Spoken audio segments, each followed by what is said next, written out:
So how is it possible that in the modern world there is a fully recognized African nation with an absolute monarchy, where the king basically lives by Stone Age traditions? This country is probably the most underdeveloped on Earth, the poorest, with the highest HIV rate in the world. And yet, the king has 15 wives, and every year tens of thousands of virgins travel from across the country just to dance for him, hoping he might pick one of them as his next wife.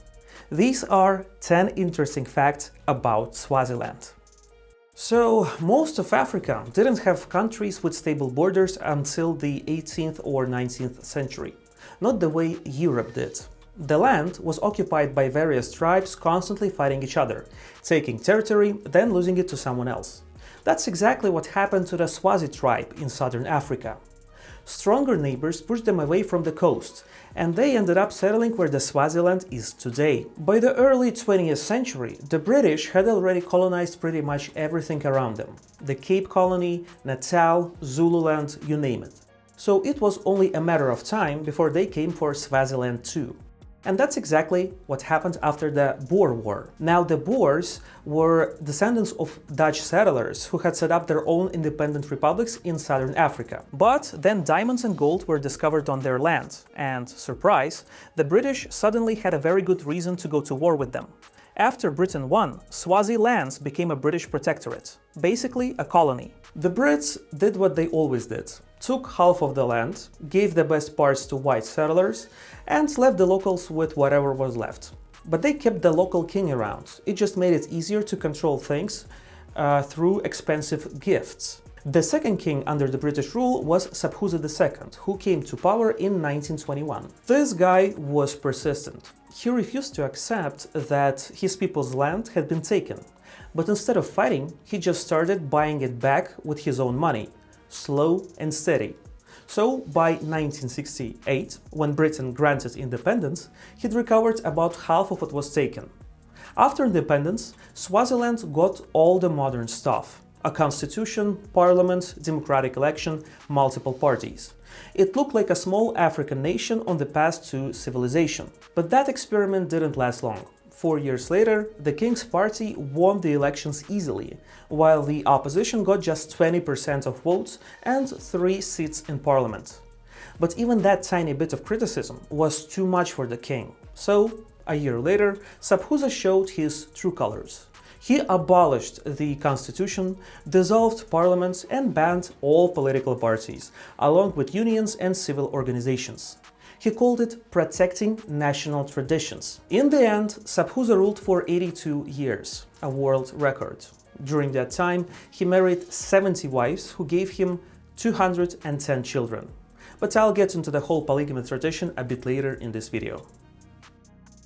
Now let's talk about the current king, Mswati III, who has been ruling for almost 40 years. He looks like a cartoon tribal chief, all smiles and totally harmless looking. But this guy lives like an actual god on earth, literally. Kids in Swaziland grow up hearing legends about the king's magical powers. They say he can summon rain, turn into a black cat, or become invisible to his enemies. There's even a saying, the king's lips speak no lies. So criticizing him is basically blasphemy. Political parties have been banned since 1973. It's an absolute monarchy. Speak out publicly and you might catch a terrorism charge, or just disappear. And here's the irony. Mswati pushes these puritanical rules. He banned divorce, and police have actually arrested women for wearing miniskirts. Meanwhile, at royal ceremonies, girls dance half naked. But more on that later. If anyone protests, they got crushed by force. In summer 2021, the army opened fire on demonstrators with live rounds. People died, hundreds were injured. Then, in January 2023, human rights lawyer Thulani Maseko was shot dead at home, just hours after the king publicly threatened dissidents. Like any proper dictator, Mswati lives in absurd luxury. In 2019, he bought 19 Rolls-Royces for himself and 120 BMWs for relatives. His father has hundreds of kids, so there are a lot of relatives to spoil. He also owns a private jet worth a quarter of the national budget. And because he is generous, he built each of his 15 wives her own mansion. Speaking of wives, the king's love life is basically every man's fantasy, so let me tell you how it works. In traditional Swazi culture, polygamy was totally normal for tribal chiefs. More wives meant more status. Mswati III took this ancient tradition to an absolute extreme with his harem of 15 official wives. But unlike the old days, when wives lived modestly in one settlement, today's queens live like top-tier Western aristocrats. Each wife gets her own palace, elite education at the world's best universities, and unlimited travel with a personal entourage. They attend fashion shows, do charity work, and meet celebrities. Now, Swaziland is dirt poor, so becoming a queen is basically every girl's dream of escaping poverty. But here's the thing. Once you are in, getting out is nearly impossible. Escape attempts happen regularly. In 2010, one wife publicly accused the king of serious psychological abuse. Another tried to run but was caught and dragged back to the palace. A third made it to the UK and eventually won protection there. 2 more also managed to escape. And remember, they are not locked in cages. They can fly anywhere in the world and just not come back. Each wife has practically unlimited money, enough to buy property abroad and disappear. Yet, most stay. But how does Mswati find new wives? Sometimes he just spots a girl he likes at some event or even walking down the street. But the most spectacular way, the one that gets international attention, is through an annual tradition called the reed dance. Every year, Swaziland hosts this massive event called the reed dance. We're talking tens of thousands of girls from across the country. In 2021, they hit a record. 80,000 participants. The requirements are strict, virgins only. Before the event, every girl gets a medical exam and a certificate. No certificate, no dance. Interestingly though, there is no beauty standards. They'll take anyone as long as she's a virgin. The whole thing lasts several days. Girls stay in special camp, learn the choreography and prepare for a big show. The finale is a massive dance in front of the royal family, topless, as ancient tradition demands. The king watches alongside his mother and can theoretically pick a new wife from this army of girls. But in practice, he doesn't do it every year. He's already got 15 wives, so no rush. By the way, this event has actually become a tourist attraction. Hundreds of guys fly in from all around the world to watch. Getting to Swaziland isn't easy though. Barely any flights and infrastructure is a mess. But some hardcore tourists make it. And here's the thing. For these girls, the reed dance is a tiny chance to escape crushing poverty and to land a life of luxury. And for that slim hope, tens of thousands of young women stay virgins for years, skip marriage, just so they can try their luck again every single year.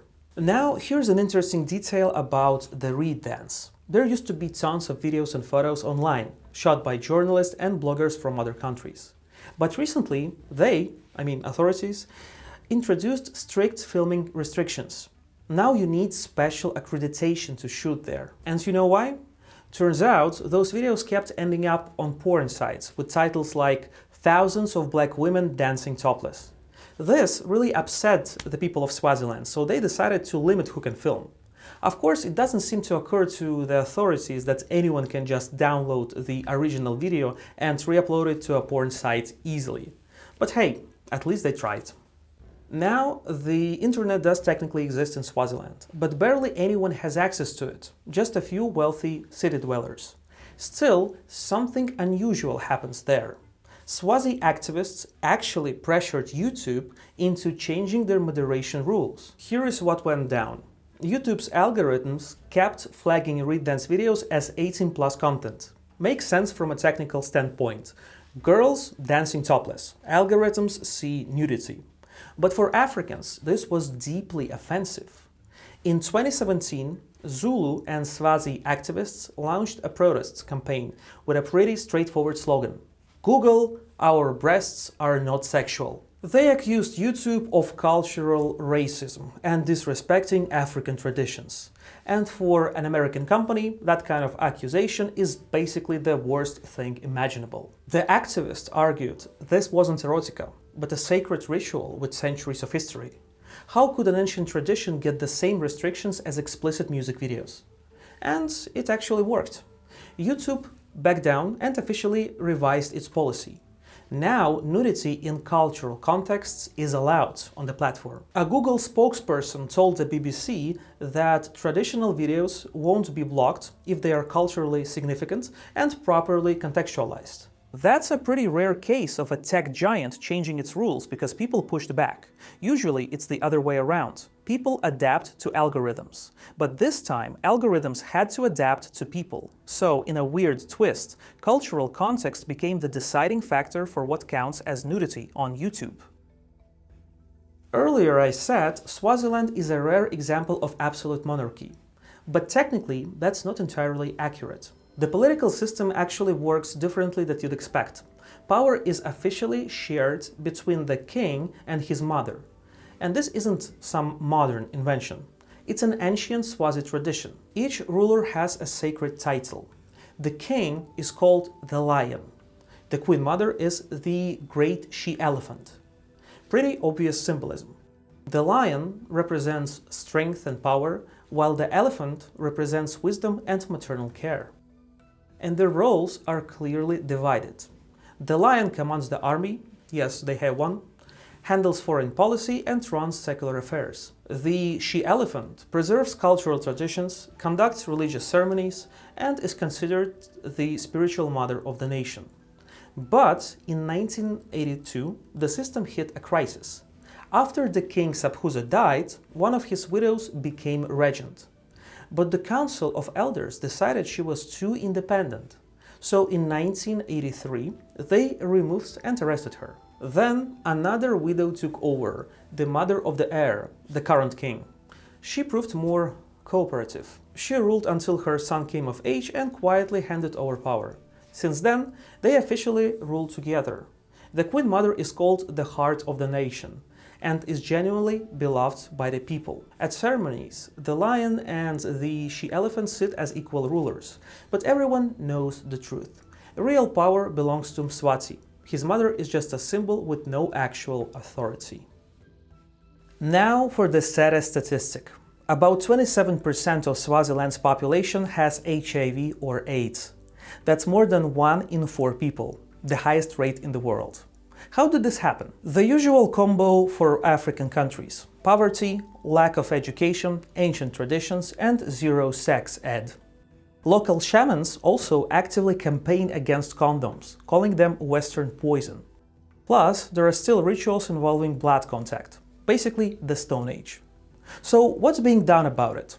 Well, King Mswati, the guy with a harem of wives, came up with a brilliant idea. One day he declared that everyone under 18 is forbidden from having sex. Period. Get caught? That'll be 1 cow. About $300, which is huge money for locals. All girls staying celibate had to wear a blue tassel between their legs as a symbol of purity. The king framed it as protecting public health. Abstinence is the best prevention, right? Well, shortly after passing this law, Mswati himself married a 17-year-old girl. But hey, he's a law-abiding citizen. He publicly repented and paid the treasury his 1 cow fine. Unsurprisingly, people hated this law. The absurdity was obvious: a king with a harem preaching abstinence. After 4 years, the law was quietly scrapped. And HIV rates? They didn't budge. When the ban was lifted, thousands of young women across the country publicly burned these blue tassels in celebration. Finally, sex without fear of getting caught. The AIDS epidemic also created a brutal new reality. In rural areas, grandmothers often end up as the sole providers for dozens of orphaned grandchildren. Pensions are tiny, but money has to come from somewhere. So some of these grandmas started secretly growing cannabis. The country is actually famous for a strain called Swazi Gold. which is popular in neighboring South Africa. It's illegal, but poverty pushes people to take risks. Hidden in the mountain forests are entire marijuana gardens. Journalists found 17 cannabis fields around just one small village. One 59-year-old grandmother explained she had no choice. No jobs, pathetic pension, 5 grandkids to feed after their parents died of AIDS. A kilogram of Swazi gold gets smuggled to South Africa or Mozambique for pennies, then resold there for 10 times more. Police sometimes burn the crops and sometimes just demand bribes from these old women. So the country's great shameful secret, granny drug dealers, has become a symbol of how desperately people fight to survive when the government has completely abandoned them. Now, let me tell you how King Mswati solved the problem that had plagued his subjects for years. In 2018, he announced his country was getting a new name. And the official reason actually made sense. Mswati explained that foreigners kept confusing Swaziland and Switzerland. In English, the names do sound similar. The king claimed that at international conferences, people mistook him for a Swiss government representative, because, he totally looks like a Swiss diplomat. The new name, Eswatini, means the land of Swazi, in the local Siswati language. Same meaning as the old name, just in the native tongue. And the renaming process took exactly 1 minute. The king simply announced it during a speech at a stadium. No referendum, no public discussion, no parliamentary debate. Just decided and done. The international community shrugged and went along with it. The UN updated its documents, maps got reprinted, and diplomats learned the new pronunciation. Countries rename themselves fairly often these days. Though honestly, most people still say Swaziland, including me in this video. It's just more common in the media, plus my Google Docs keeps autocorrecting Eswatini to Estonia. But officially, it's now the Kingdom of Eswatini. Today I have a question for you. Do you think that developed, wealthy countries should somehow intervene in the affairs of underdeveloped and poor countries in order to steer their leadership towards improving people's lives, beyond just giving them money and humanitarian aid? Or should wealthy countries simply leave them alone? Write your answers in the comments below. Thanks for watching. If you enjoyed this video, consider subscribing to my channel. Also, check out my other videos about pirates and about dogs. I hope you'll enjoy them. I read every comment, so I'd love to see yours. My name is Tom Ross. Bye.